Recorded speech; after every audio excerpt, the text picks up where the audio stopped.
тилекке каршы кыйын жагдайга туш болгондо ар дайым жарандарыбыздын курмандыктарына кабыл болуп жаткандыгыбыз эсибизде.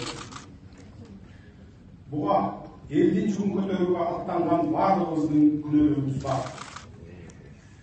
Акыркы күндөрдөгү болгон окуялар баарыбызды катуу ойлондурду деп ойлойм.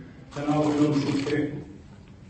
Ошону менен бирге жалпы элден ушул окуяларга аралашып калгандардын баардыгын кечирим сурашыбыз керек.